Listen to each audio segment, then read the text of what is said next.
क्या आपको भी सर ऑफर किया गया था झुंझुनू या खींवसर से चुनाव लड़ने के लिए? प्रकार के बड़े गिफ्ट उपहार नहीं, बड़े आयोजन नहीं, बल्कि कन्याओं के लिए खाते खुलवाए और बीएसएफ के साथ बॉर्डर पर पेड़ लगाएंगे। आए थे कि हरियाणा में बीजेपी की सरकार जा रही है, लेकिन तब था जब जवान, पहलवान, किसान, आरक्षण इन नामों पर हमारे खिलाफ एक नैरेटिव चलाया गया था। डॉक्टर सतीश पूनिया को लगे हो कि यार हरियाणा तो हम लोग हार रहे हैं या वो डबल इंजन की सरकार के प्रति मुझे लगता है कि बीजेपी को वोट करेंगे। कहते हैं कि जो गमछे वाले हिला रहे थे वो हार गए।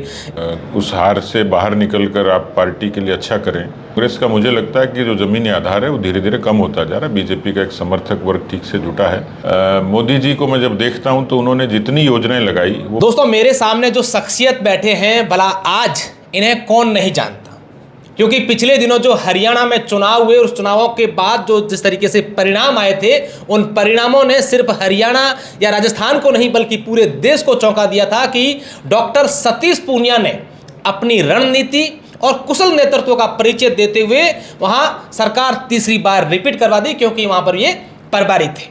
आज डॉक्टर सतीश पूनिया का जन्मदिन है और खास मौके पर आज बाड़मेर और पश्चिमी राजस्थान का सौभाग्य है कि सतीश पूनिया आज बाड़मेर में है और आज जवान जो हमारे देश के जाबाज हैं उनके साथ अपना जन्मदिन मनाएंगे, बच्चियों का सुकन्या खाते खुलवाएंगे और कई प्रकार के यहाँ पर कार्यक्रम है।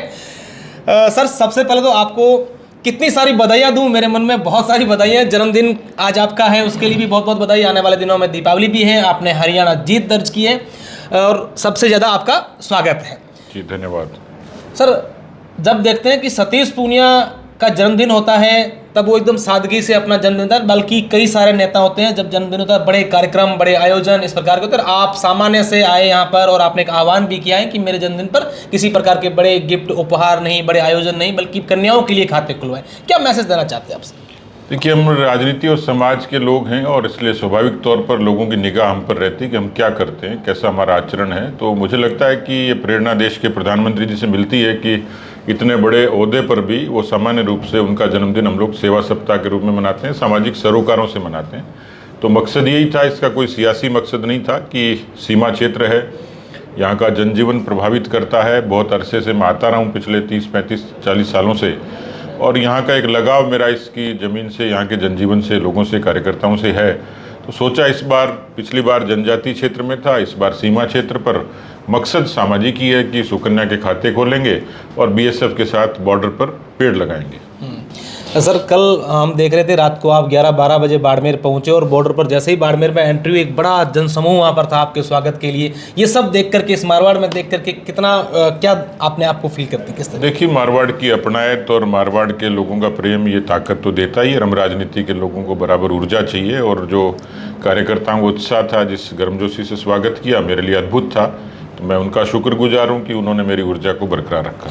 सर, हरियाणा की बात करें तो एक तरीके से इस तरीके से पूरा नैरेटिव सेट था। कई जो एग्जिट पोल आए थे कि हरियाणा में बीजेपी की सरकार जा रही है, लेकिन तमाम चीज़ों के बावजूद वहाँ पर सरकार रिपीट कर पाई और अच्छी सीटें लेकर आई। किस तरीके से आपकी रणनीति थी और क्या आपने वहाँ पर ऐसा कर दिया कि ये तमाम चीज़ें हो गई? देखिए, हरियाणा को मुझे लगता है कि विश्लेषकों ने अंडर एस्टिमेट किया। लोकसभा के परिणाम से ही इसको सोचना चाहिए था और हमने अपनी वर्किंग शुरू कर दी थी। हम लोगों 5 सीट जब आई थी तो लोगों ने कहा बीजेपी 5 सीट हार गई, हमने कहा 5 जीत गई। उस 5 जीत में 44 सीटों की लीड का एक रहस्य छुपा था। ये तब था जब जवान, पहलवान, किसान, आरक्षण इन नामों पर हमारे खिलाफ एक नैरेटिव चलाया गया था। तो इतनी प्रतिकूलता में 44 सीटें लीड करना, मुझे लगता है कि यहीं से एक फॉर्मूले की शुरुआत हुई कि हमने बहुत अच्छे, संगठन हमारा बेहतर था, हमारा प्रबंधन कांग्रेस से अच्छा था, हमारा अभियान कांग्रेस से अच्छा था, हमारी रणनीति और भी बेहतर थी। तो कुल मिलाकर केंद्र का मार्गदर्शन प्रधानमंत्री जी से लेकर, गृह मंत्री जी से लेकर राष्ट्रीय अध्यक्ष जी तक, एक हमारे प्रभारियों की टीम, धर्मेंद्र प्रधान जी से लेकर तमाम लोग, और उसके बाद टीम हरियाणा जिसमें अध्यक्ष, मुख्यमंत्री और संगठन मंत्री से लेकर तमाम लोग। तो कुल मिलाकर एक टीम थी जिसने ये जीत दिलाई और मुझे खुशी है कि मैं उस विनिंग टीम का हिस्सा था। परिश्रम करना पड़ा, लेकिन परिश्रम जब सफलता में बदलता है तो खुशी होती है। किसी एक ऐसा भी कभी समय आया था कि डॉक्टर सतीश पूनिया को लगे हो कि यार हरियाणा तो हम लोग हार रहे हैं या ऐसा कुछ हो रहा है, जब मनोबल आपका टूटा हो, गिरा हो? नहीं, मैं बहुत आशावादी व्यक्ति हूँ और मैंने बहुत प्रतिकूलताओं में समाज और राजनीति में काम किया है और इसलिए मुझे हमेशा से गुंजाइश लगती थी कि हम कांग्रेस से मुकाबला कर सकते हैं। हरियाणा गौन केस नहीं है जो प्रचारित किया गया था और उसमें अच्छी रणनीति ने फिर ये जीत दिलाई है। इसलिए कभी ये लगा नहीं था कि हम कांग्रेस से मुकाबले में नहीं रहेंगे। मुकाबले में हमेशा थे, मुकाबले को जीत में तब्दील किया, ये रणनीति का काम था। एक इंसिडेंट था, आपका स्वास्थ्य अचानक से वहाँ बिगड़ा, आप अस्पताल में भर्ती थे और जिस दिन काउंटिंग हो रही थी अचानक से आप वहाँ पार्टी कार्यालय पहुँचते हैं। क्या उस समय लग गया था कि भी चलो अब हमारी जीत है और हम वहाँ जा करके इसको सेलिब्रेट करेंगे? आदमी को कुछ इंट्यूशन होते हैं, कुछ उसकी इनर फीलिंग होती है, क्योंकि ज़मीन पर काम किया था। जैसे खिलाड़ी दम लगाकर दौड़ता है, उसको पता है ये दौड़ में जीत लूँगा, तो कुछ इस तरीके की एक जो स्पोर्ट्समैन स्पिरिट थी वो अंदर से प्रेरित कर रही थी कि हम ये मुकाबला जीत सकते हैं, क्योंकि जीत के लिए सारे उपक्रम उपाय हम कर चुके थे और इसलिए थोड़ा गुंजाइश लगती थी। पर वहाँ का जाना थोड़ा, क्योंकि जो लोकसभा में हमारी जो कमजोरी थी, जो हमारी हार का कारण था, वो हमारा अपना वोट पोलिंग स्टेशन तक गया नहीं था। पोलिंग के दिन जब पोलिंग थोड़ी सी कम हो रही थी तो वो थोड़ा चिंता जाहिर सी लग रही थी कि हमारा अपना वोट यदि हमें पोलिंग स्टेशन तक चला जाएगा तो हम जीत हासिल कर लेंगे। तो उस कवायद के लिए थोड़ी चिंता थी और उस चिंता में ही गया। कार्यकर्ताओं से थोड़ी पूछताछ की, थोड़ी मॉनिटरिंग करी और सुखद परिणाम आया। सर, हरियाणा के बाद राजस्थान की बात करें तो 7 विधानसभाओं पर उपचुनाव होने हैं। कांग्रेस ने कल अपनी सूची जारी की है, बीजेपी ने 6 नाम जारी किए। किस तरीके को इन 7 सीटों को देखते हैं डॉक्टर सतीश पूनिया? देखिए, राजस्थान में बीजेपी बहुत ज़मीनी तौर पर स्थापित है। सरकार ने कम समय में काम किया। कांग्रेस ने जो पिछले 5 सालों में किया था वो जनता के जेहन में अभी भी हैं और इसलिए मैं समझता हूं कि 7 सीटों पर पार्टी को अच्छा सुखद परिणाम मिलेगा। क्या आपको भी सर ऑफर किया गया था झुंझुनू या खींवसर से चुनाव लड़ने के लिए? नहीं, मुझे पार्टी के कुछ लोगों की इच्छा थी कि मैं झुंझुनू से चुनाव लड़ूं, लेकिन मैं संकल्पित था कि मैं पार्टी के लिए काम करूंगा। मेरी चुनाव की कोई इस समय इच्छा थी नहीं और इसलिए स्वाभाविक तौर पर मैंने विनम्रता से मना किया था, क्योंकि मैंने नेतृत्व को ये आश्वस्त किया था कि हम लोग इन सीटों को जीतने के लिए मजबूती से काम करेंगे। सर, आप क्या देखते हैं इन 7 सीटों में से? झुंझुनू की अगर बात करें, खींवसर की बात करें तो वहाँ कई सारे समीकरण बन रहे हैं, बिगड़ रहे हैं। वहीं देवली ओनियारा में भी नाराजगी कहीं ना कहीं जाहिर होती नजर आ रही है। तो इन तमाम चीज़ों को किस तरीके से बीजेपी जो है डैमेज करते हुए सत्ता का यहाँ जो 7 सीटों में जीतने का काम करते हैं? काफ़ी कुछ कामयाब हुए हैं डैमेज कंट्रोल के लिहाज से भी, और जो कुल मिलाकर जनमानस का वहाँ की इन क्षेत्रों का दिखता है वो डबल इंजन की सरकार के प्रति मुझे लगता है कि बीजेपी को वोट करेंगे। खींवसर एक ऐसी विधानसभा है जो काफ़ी चर्चाओं में रहती है। आरएलपी, कांग्रेस और बीजेपी तीनों इस बार चुनाव लड़ रही है और बीजेपी ने रेवंत राम डांगा पर विश्वास जताया जो पिछले 2000 वोटों से ही हारे थे। तो इसको आप किस तरीके से देखते हैं सर? देखिए, मैं तो क्योंकि बहुत कम मार्जिन था और चुनाव लड़ने का सबका अधिकार है, पर मुझे लगता है कि वहाँ बीजेपी को एज है, बीजेपी की तरफ लोगों का रुझान है। सर, एक डायलॉग काफ़ी चला था कि जो अपनी सीट जो है वो हार गए और वहाँ पर जाके कोई एक्टिविटीज़ नहीं कर रहे हैं, फिर लोग कहते हैं कि जो गमछे वाले हिला रहे थे वो हार गए। इन तमाम चीज़ों को सतीश पूनिया ने किस तरीके से फेस किया? क्योंकि एक नेता के लिए ये चीज़ें जब बार बार होती है तो बड़ी अंदर से दुख होता है। आपने संयमता दिखाई और परिणाम दिखाया कि हमने ये करके दिखाया।